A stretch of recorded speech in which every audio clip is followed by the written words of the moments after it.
नमस्कार, मैं डॉक्टर अजीत भारती आज फिर आपके लिए हिंदी विषय के अंतर्गत पाठ उत्साह जिसके कवि सूर्यकांत त्रिपाठी ने डाला। तो यह कविता एनसीईआरटी हिंदी कक्षा 10वीं की बुक्स में से लिया गया है, जो विभिन्न राज्यों के बोर्ड और सीबीएसई बोर्ड में एनसीईआरटी बुक चलती है और उसी से संबंधित है पाठ उत्साह। तो सबसे पहले हम कविता को एक बार पढ़ लेते हैं, फिर उसके बाद आगे बढ़ते हैं। तो बादल गरजो घेर घेर घोर गगन धाराधर ओ ललित ललित काले घुंघराले बाल कल्पना कैसे पाले विद्युत छवि उर में कब नव जीवन वाले वज्र छिपा नूतन कविता फिर भर दो बादल गरजो।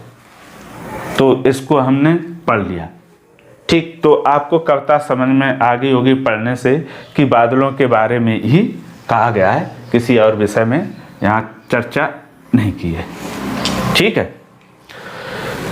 तो उत्साह का अर्थ होता है उत्साहित, और यहाँ पर कवि ने बादलों को से आवाहन करते हुए, बादलों से आवाहन करते हुए कहा है। क्या कहा है?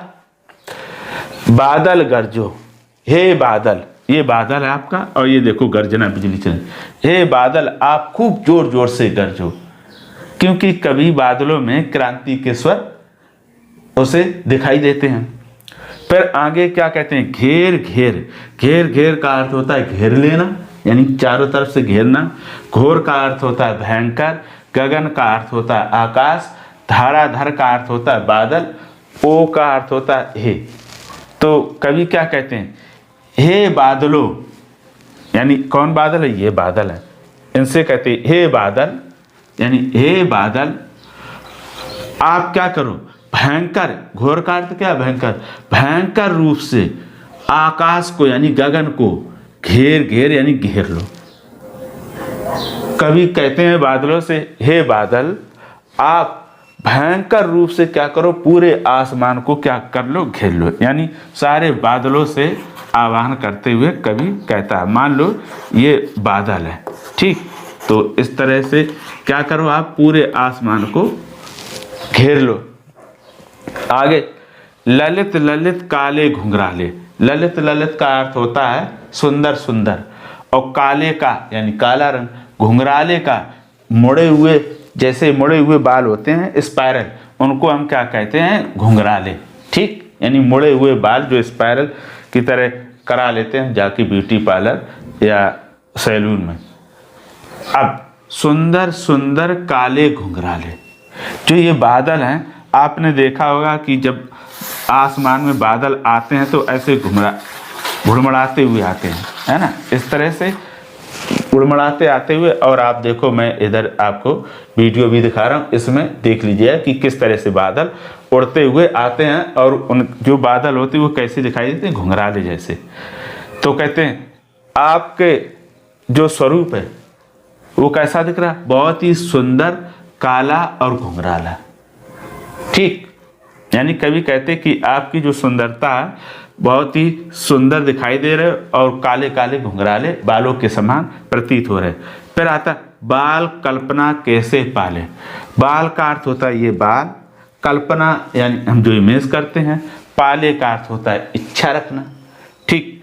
तो कवि क्या कहते हैं? आप सुंदर सुंदर काले काले घुंघराले जो बादल हैं उनमें काले काले बालों की तरह कल्पना कर रहे हैं। यानी जिस तरह बाल काले और सुंदर होते हैं घुंघराले, वैसे ही आप कल्पना कहाँ कर रहे हैं? बालों में, बादलों के अंदर। इतनी बात समझ में आ गई कि जो बादल हैं इनमें कभी किसकी कल्पना कर रहा है? सुंदर काले घुंघराले बालों की कल्पना कर रहा है। फिर आगे विद्युत, विद्युत छवि उर में कवि नव जीवन वाले। तो विद्युत का अर्थ होता है बिजली, छवि का अर्थ होता है शोभायमान या सुंदरता, उर का अर्थ होता है हृदय, कवि का अर्थ कवि ही होता है, ठीक है। नव जीवन वाले, नव जीवन वाले का नव का अर्थ होता है नया, जीवन माने जीवन वाले वाला। अब इसको समझ लो पहले। विद्युत छवि उर में कवि क्या कहते हैं? हे बादलों आपके हृदय में, उर का अर्थ है हृदय में, विद्युत माने बिजली, छवि यानी सुंदरता। आप अपने हृदय, जैसे ये बादल है तो बादल के हृदय में क्या बिजली कड़कती दिखाई देती है, कहाँ तक, अंदर तक दिखती है। तो वही कवि कहते कि आप अपने हृदय में बिजली या विद्युत की सुंदरता क्या छिपाए हुए, अर्थात आप अपने हृदय में बिजली को छिपाए या बसाए हुए हैं।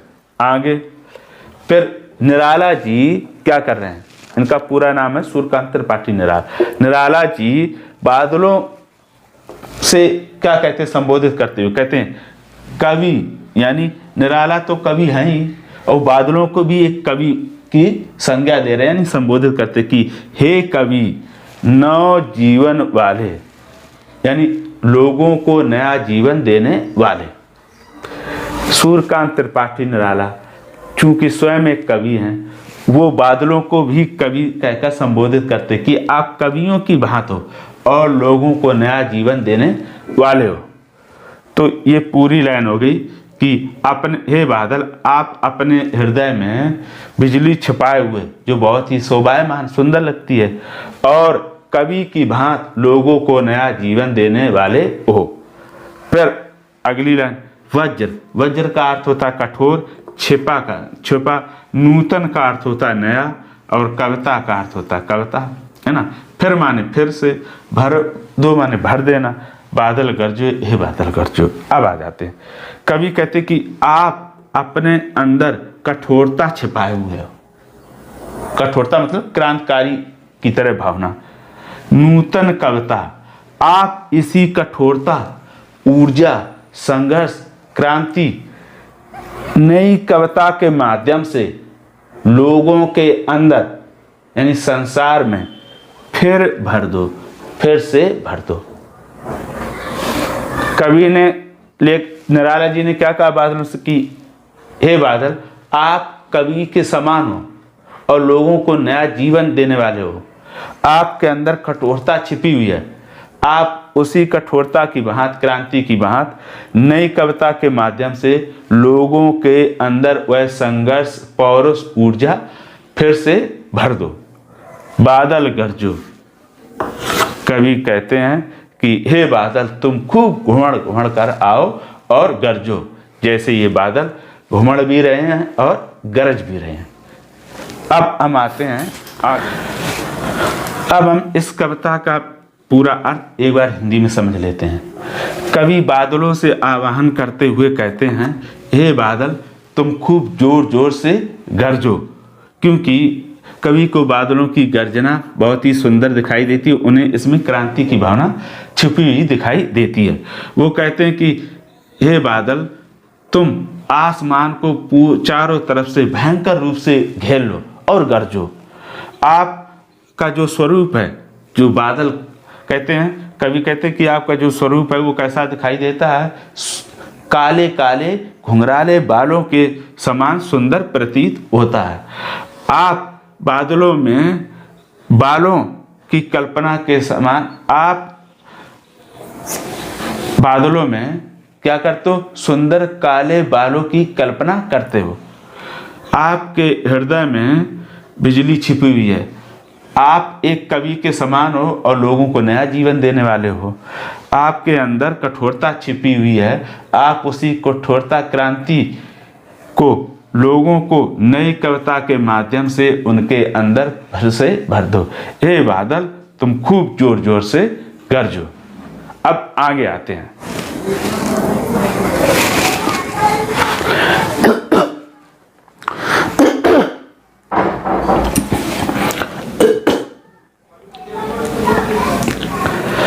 अब हम दूसरा पद देख लेते हैं उसी के आगे।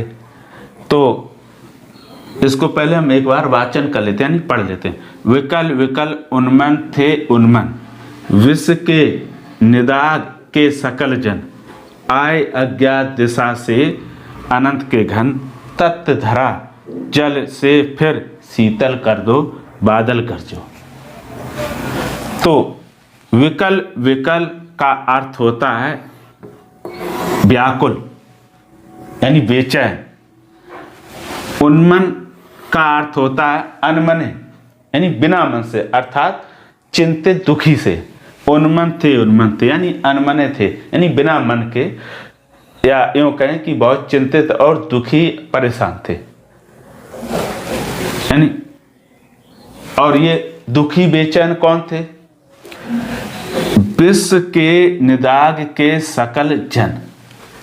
विश्व का अर्थ है संसार, निदाग का अर्थ है अग्नि, सकल माने सभी, जन माने लोग। ठीक।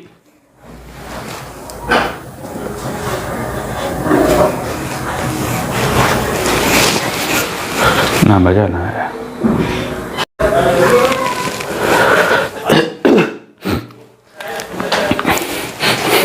अब हम उसी के आगे आते हैं दूसरे पद पर।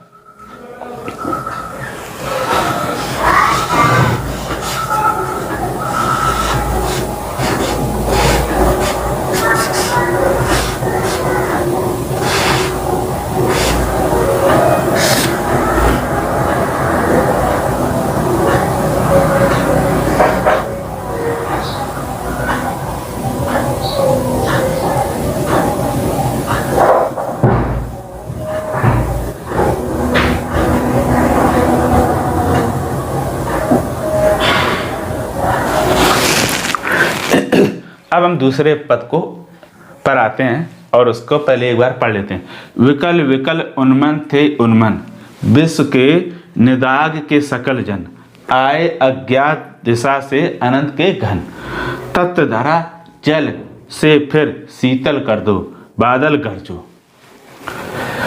तो विकल विकल का अर्थ होता है व्याकुल यानी बेचैन, उन्मन का अर्थ होता है अनमने यानी बिना मन से, उन्मन थे अनमने थे अनमने, एक तरह से परेशान चिंतित। तो कवि कहते हैं व्याकुल विकल विकल यानी व्याकुल और अनमने थे। तो कौन थे ये? विश्व के निदाग के सकल जन। विश्व का अर्थ हो गया संसार, निदाग का अर्थ हो गया तपती गर्मी, सकल का अर्थ हो गया संपूर्ण, जन माने का अर्थ हो गया लोग। तो बेचैन और चिंतित अनमने कौन है? सकल जन यानी पृथ्वी के सारे, ये दिया विश्व, संसार के सभी लोग कैसे हैं? बेचैन है और अनमने हैं। साथ किसके कारण? निदाग के यानी गर्मी के कारण। पृथ्वी पर क्या है? चारों ओर भयंकर गर्मी हो रही है, जिसके कारण सब विश्व संसार के सभी लोग कैसे हैं? व्याकुल और अनमने हैं यानी चिंतित हैं, परेशान हैं, दुखी हैं। फिर आगे, आए अज्ञात दिशा से अनंत के घन। कभी कहते आए अज्ञात यानी जो ज्ञात ना हो, दिशा चार दिशाएं हैं कुल, अनंत जिसका कोई अंत ना हो, घन घन का अर्थ होता है बादल। कभी कहते आए अज्ञात दिशा से, कहते फिर पता नहीं चारों दिशाओं में से किसी एक दिशा से, अज्ञात दिशा से आते हैं। कौन आते हैं? घन यानी बादल। कभी कहते अज्ञात दिशा से आए अनंत यानी जिसका कोई अंत ही नहीं है, किसी अज्ञात दिशा से ढेर सारे बादल क्या होते हैं? चले आते हैं। ठीक। और क्या करते हैं? तप, तप्त का अर्थ होता है गर्मी, धरा का अर्थ है पृथ्वी और शीतल का अर्थ है ठंडा। तप्त धरा यानी तपती हुई पृथ्वी अर्थात धरती, जल से फिर शीतल कर दो। कवि कहते कि हे बादलों, अनंत अज्ञात दिशा से आए हे बादलों, इस तपती हुई पृथ्वी को क्या करो? जल से यानी बारिश करके शीतल कर दो, आप शीतलता पहुंचा दो अर्थात ठंडा कर दो। कहने का अर्थ ये कि कवि कहते कि ही हे अज्ञात दिशा से आए बादल, आप बारिश करके गर्मी से लोगों को क्या करो? मुक्ति दिलाओ। क्योंकि जब गर्मी का मौसम होता है तो भयंकर बेचैनी और परेशानी होती है, उसके बाद आती है बारिश। जब बारिश आती है और बारिश होती है तो क्या होता है? सारी गर्मी समाप्त हो जाती है, यानी लोगों को गर्मी से मुक्ति मिल जाती है। अंत में कवि कहते हे बादल तुम खूब गरजो। तो एक बार इसको और समझ लेते हैं इसका अर्थ। कवि कहते कि संसार के संसार के सभी लोग गर्मी के कारण व्याकुल और अनमने थे, यानी बेचैन थे। फिर अज्ञात दिशा से कि अनंत के घन, यानी किसी अज्ञात दिशा से अनंत घन यानी बादल आते हैं और क्या करते हैं, तपती हुई पृथ्वी पर जल बरसाकर उसे शीतल कर देते हैं। यानी उसमें क्या होती, शीतलता प्रदान करते हैं, अर्थात ठंडे पहुंचाते हैं। कहने का अर्थ ये कि संपूर्ण के सभी लोग गर्मी के कारण व्याकुल और बेचैन हैं, तभी ना जाने किसी अनंत घन आते हैं अज्ञात दिशा से और पृथ्वी पर, जो गर्म पृथ्वी है उस पर बारिश कर देते हैं और बारिश के कारण लोगों को गर्मी से राहत मुक्ति मिलती है। इसलिए कवि बादलों से आह्वान करते हुए कहते कि ए बादल आप खूब गरजो। तो इस प्रकार ये पूरा उत्साह पाठ समाप्त हो गया। अब हम अगले कविता हमारे पास जो रहेगी सूर्यकांत त्रिपाठी निराला की आएगी, अट नहीं रही है। तो ये यहीं समाप्त होता है। आज के लिए इतना ही, धन्यवाद।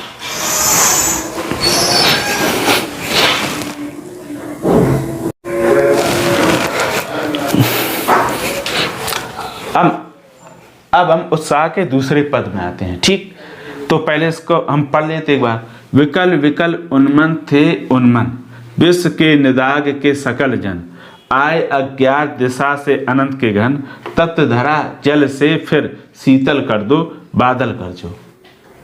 आगे फिर कवि कहते हैं विकल विकल, विकल विकल का अर्थ होता है व्याकुल या बेचैन। उन्मन, उन्मन का अर्थ होता है अनमने यानी दुखी से परेशान। तो उन्मन थे यानी अनमने थे। कौन? कवि कहते हैं व्याकुल और अनमने थे। कौन थे ये अनमने बेचैन? विश्व के निदाग के सकल जन। विश्व का अर्थ है संसार, निदाग का अर्थ है तप्त गर्मी, सकल का अर्थ है संपूर्ण, जन का अर्थ है लोग। कवि कहते हैं संपूर्ण लोग यानी संसार के सभी लोग तपती गर्मी के कारण कैसे हैं? व्याकुल और अनमने अर्थात बेचैन है। ठीक, आ गया समझ में? संसार के सभी लोग तपती गर्मी के कारण व्याकुल और अनमने हैं। ठीक, फिर आए अज्ञात दिशा से अनंत के घन। फिर कवि कहते हैं आए अज्ञात दिशा से, कहते किसी अज्ञात दिशा से, यानी 4 दिशाएं हैं, हमें उनमें दिशाओं का उल्लेख किया नहीं है। तो किसी अज्ञात दिशा से आए अनंत के घन। अनंत का अर्थ होता है जिसका अंत ना, और घन का अर्थ होता है बादल। तो अनंत के घन यानी ढेर सारे बादल अज्ञात दिशा से आते हैं। ठीक, फिर तप्त धरा जल से फिर शीतल कर दो बादल कर दो। तप्त का अर्थ होता है गर्म, धरा का अर्थ है पृथ्वी, जल यानी पानी, शीतल का अर्थ है ठंडा। तो कवि क्या कहते हैं बादलों से आह्वान, तप्त धरा यानी तपती हुई पृथ्वी या धरती को जल से फिर शीतल कर दो। कवि बादलों से क्या कहते हैं कि हे बादल आप क्या करो, जो पृथ्वी पर लोग क्या कर रहे हैं, क्या हो रहे हैं, गर्मी के कारण परेशान हैं, चिंतित हैं, व्याकुल हैं, उन्हें क्या कर दो, हे बादल यानी तपती हुई पृथ्वी पर क्या कर दो, जल से फिर शीतल कर दो। आप बारिश बरसा के लोगों को क्या कर दो, इनको गर्मी से राहत दिला दो। हे बादल आप खूब जोर जोर से गरजो। तो ये बादल देख रहे हैं आप, ये जोर जोर से गरज रहे हैं। तो ये इतनी बात समझ में आ गई। अब हम इसका एक बार हिंदी में देख लेते हैं। कवि कहते हैं कि संसार के सभी लोग गर्मी के कारण व्याकुल और अनमने बेचैन हैं। तभी किसी अज्ञात दिशा से कोई बादल आते हैं और तपती हुई धरती को पर क्या करते हैं, जल बरसा देते हैं। और जल बरसने से सबको क्या बरसने के कारण पूरी पृथ्वी को क्या शीतलता प्रदान करते हैं, यानी ठंडक पहुंचाते हैं। कवि अंत में कहते हैं हे बादल खूब गरजो। ये हो गया कविता का अर्थ। अब आते हैं भावार्थ। कवि ने ये कहा कि संसार में संसार के लोग अत्याचारियों से दुखी और परेशान हैं, तभी किसी अज्ञात दिशा से कोई हमारी भलाई या हित करने के लिए आ जाता है, उन सभी अत्याचारों से हमें मुक्ति दिलाता है। ठीक, तो ये हो गया तुम्हारा उत्साह पाठ की व्याख्या। अगर इसमें कोई डाउट हो, समझ में ना आए, तो आप हमसे जरूर कमेंट करके पूछ सकते हैं। तो फिर अब हम मिलेंगे अगले विषय सूर्यकांत त्रिपाठी निराला की अट नहीं रही है। तब तक के लिए धन्यवाद।